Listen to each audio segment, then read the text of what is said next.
Well, let's talk about the team that Jeff predicted to win Super Rugby in 2024, and we're talking about the Crusaders. JK's laughing, but yes, you're right. It has been 1996, the first year of the competition since the Crusaders dropped 3 straight. But 98. How far off the pace are they really? 98. They nearly beat the Chiefs. They had a slip up against the Waratahs, and let's be honest, no teams win in Fiji. Are they really that far off the pace? I spoke to Marshy last night because Wayne Smith told me they lost 9 in a row or 7 in a row in 98, and I confirmed it last night with Marshy. They lost 7 in a row and won the competition in 98 because Blues won at 95, 96. 96, 97. So they can lose another 4 matches and still win this competition. I reckon there is a little bit of a crisis, if I can have my 2 cents worth. I have never seen them, in Melbourne they were really inaccurate, stuff that I'm not used to seeing. When I talked about, you know, the Reds being accurate, there were little things they weren't doing. They were missing clean outs. There was just some stuff that I reckon they need to at least have a mini emergency meeting this week. It's a hard one, right? Because when they get in these sort of situations, they haven't sort of won.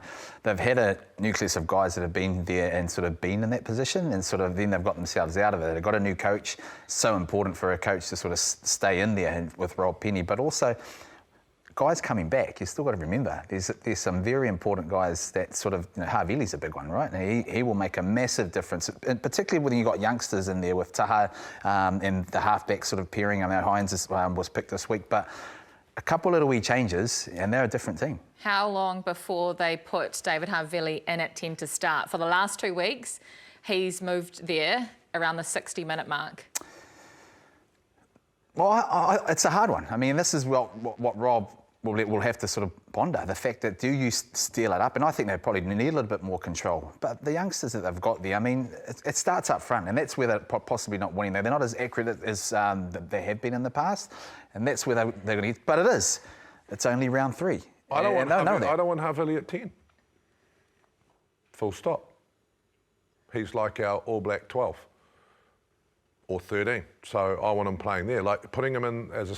It's just, I don't think it's the answer. I agree that they need to get some players back, but I think they've got a lot of work to do. And think about the next, what's their next draw? They've got the Hurricanes next. And after that, the Blues. And? So you tell us. Another New Zealand team. Oh, look, there's no doubt they're in trouble. When I selected them at the start of the season, before we'd even begun, I looked at their squad and looked at what they had. If you already look at who hasn't played and who's not going to be there, and that was before the news that Will Jordan was going to be out for the season. So their most dangerous and influential back is now out of the picture, not going to play, and looks as though he's going to miss the early games of the All Blacks, right? So he's gone. No Cody Taylor. Doesn't look as though he's going to be part of their campaign until later on. I think I've heard April, May, that he's coming back into the fold. So you're taking your starting hooker, who has been outstanding for the last 2 years, and you're taking their best player, their most attacking weapon at fullback, and a lot of their experience, and they haven't got experience to replace it with. So you've got 2 critical players there, and then Fergus Burke ruled out or is not coming back till later on in the season. He's not back till April, so he was the guy, the experienced 10 that you thought you might be able to call on. So for me, no Braden Ennor. So there's a lot of things that they didn't have, and Blackadder. No, exactly, Blackadder. So, there's no Whitelock and Mo'unga going forward. We know that. That's not going to be there. But ultimately, I still think they're going to be part of the picture later on in the season. But what's crucial for them now, these early losses means that it gets really difficult to control your destiny in terms of home field advantage. And they love the home field advantage. And they're great at home. Goldie, if they lose the next 3 against the they're not going to lose.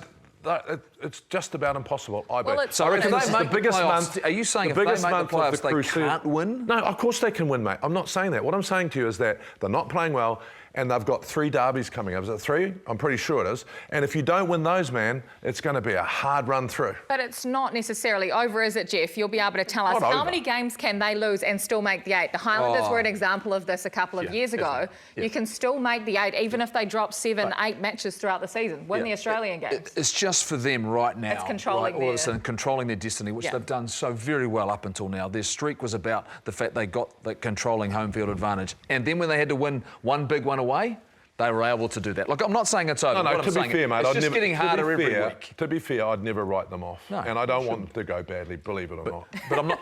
Unless they play the Blues. Good to hear, JK. However, I think that the next 3 weeks are really critical. Crucial. I can see right now, I'm not picking them now to win Super Rugby. But let's stay with Super Rugby, a team that Peter Gus used to light it up for. The Chiefs, shocked by the Reds, you must say. They are not invincible, like some may have thought on this program. I'll eat my hat. What do you blame? Do you blame the rest protocols? Do you blame the Gold Coast? I mean, what did you see? Well, funnily enough, the Reds got them last year, right? Unbelievably, you know, and sometimes you've got a bogey team, you know, and the Reds, I like some of the things we've seen from them already this year, you know. They were dominant against the Waratahs, I think, early in the competition. So I look at it and, look, the Chiefs will be bitterly disappointed. They put themselves in a position, but they weren't quite good enough to get across the line. And I don't think you should be concerned, Mills, JK, but ultimately, this is a game going into, you'd think to yourself, if you're a champion side, you'd win this sort of matchup. A lot of guys didn't play, though, so... Yeah, look, I just think that I think Les Kiss has done an amazing job with this Queensland Red side. They're just really well drilled. And, you know, we talk often about the ebb and flow of a game. And talking about the Blues last night, one thing in their favour was I thought the Hurricanes were going to explode, because some teams can, right? And they stayed in it. What the Reds do is they counter back at you. Like, you score and then they come back straight away with something they're really, really solid around that mental side of the game. So the Chiefs couldn't get that extra try where you sort of start to free up a bit.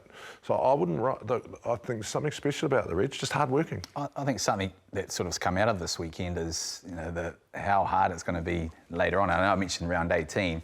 I mean, some of these contact and things like the Reds, I mean, they've brought a different sort of style too. I mean, they didn't have Jordan Pataya sort of playing, so they were missing a few sort of hardness. So how do you manage your team? The Crusaders are going through it at the moment, right? They're going through managing the injuries that they've got. The Chiefs were doing the same. So they're kind of, I wouldn't say rotating, but they're making sure their squads are really solid for the end of the season. The Blues have done it somewhat with some of their players returning back. But I think come round 15, and when I'm almost ready to pick my team to win in round 18, I think there'll be some solid teams. I don't even know, this is round 18. That's the final, I think. I thought we were allowed to use that word. It's like a swear word. Well, rotation's back because your coach, I said it wasn't. The coach of the Blues has talked about it. Well, actually, it's funny. It's funny you should say that, because when I thought of Peter Gus, the problem with Peter Gus, I feel that we didn't get the best out of him. He left was because they didn't rotate him because he wasn't an All Black. Remember, he played all the whole season. So I don't disagree with the players being put on the bench after 5 games. When I was coaching, I played Jerome Kino for too long and he got injured. So putting you know, Hoskins on the bench last night, I don't mind that, because if you need him, you put him on, even though he went on at 12. He did end up there. He did end up in the midfield in the final 10 minutes because Mark Talia came off with rib problems after he played outstanding for 70 minutes. Brave move from Vern Cotter, though, picking a 6-2 split on the bench, one that did not pay off last night due to the unforeseen HIAs that happened to their wing and fullback in the first 15 minutes of that game. Does the 6-2 split suit the New Zealand style, Mills? Was that a mistake? Well, I think what it shows is the tactics the coaches are willing to be able to go into. He would have went into this saying, I'm going to try and beat up that, you know, the 8. And unfortunately, you can't, I suppose, you know, think about the fact that two of your backs are going to get HIAs. But that's the risk that you end up taking going into this. So tactically, he perhaps sort of thought, OK, next time I'd love to have it better. How does he make sure when the next time that they play up in Auckland at Eden Park, what does that look like of it? But certainly last night, it just the dynamics of it and everything else, the flow in for them as well to get back in. The guys all over the place, JK. Yeah. It just didn't sort of suit them. Well, I don't think it was a bad move, just because when you look at the bench of the Hurricanes and you talk to them, they are playing that 23-man game, and their bench came online last night. Was it amazing? But you take that risk and it's going to backfire on you, right? I think, you know, poor old Funaki came on, and a couple of times he's out of position. He played incredibly well, I thought. Well. You know, and then Mark Talia was swapping sides, but it's really hard out wide in the wing defensively. So, yeah, it's a tactical decision, and it backfired. Time will tell whether or not that loss hurts them down the track. I mean, it was a derby against a Hurricanes team, which is a good form. Without Bodie Barrett, I thought the Hurricanes were really good. Yeah. But I think the Blues presented him with an opportunity. And then, like you say, once it became unstructured because of the changes they had to make and the back line, what it looked like, and guys shifting around. And Mark Talia was covering some serious territory. And then he's trying to come over an injury and played really, really well.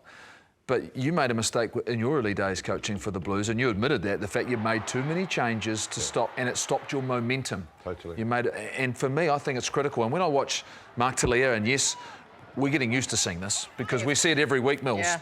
But you left your best player on form on the bench in Hoskins Tutu.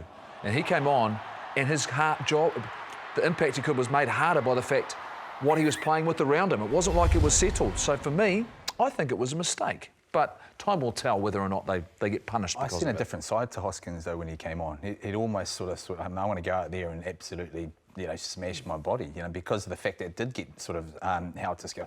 Pedal Feta wasn't in rhythm because he now had to start thinking about how we're going to change our game plan, considering we haven't got, what we thought we were going to get because of those players we lost. So it became a little bit hard to scale, but a lot of work rate for guys like Talia, and they got through a lot of work. And even when you think about the teams like Moana Pacifica, I mean, Julian Savia, which we know we're going to touch on a bit later, he has had a lot of minutes, and so how do you make sure those guys don't get too many? And the Blues, the number of injuries in their group as well. Ofatuanga Fasi's out to give him some conditioning to get conditioning, but that's fine if he's not quite ready and where he needs to be. But no locks available. That was a big challenge for them. So there were some things on their side which they'll be different the next time. Hurricanes also lacking a lot of leadership without their captain, without Duplessis Kirifi as well. But just on the Hurricanes and Blues, when it comes to New Zealand derbies, we always talk about All Black matchups because this is what selectors are looking at, right, is the derby games. Did Cam Roigard outplay his All Black opposite 9 and Finlay Christie? Is that fair to say? Who wants to go? Because I'll go if you want me to. I thought he was awesome. I thought Cam Roigard was outstanding.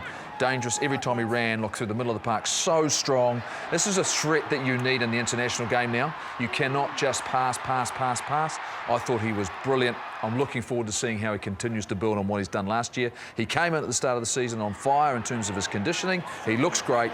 Love what I saw. Oh, I have to agree. I think he did. I mean, but different circumstances with Christie on the other side, and the fact.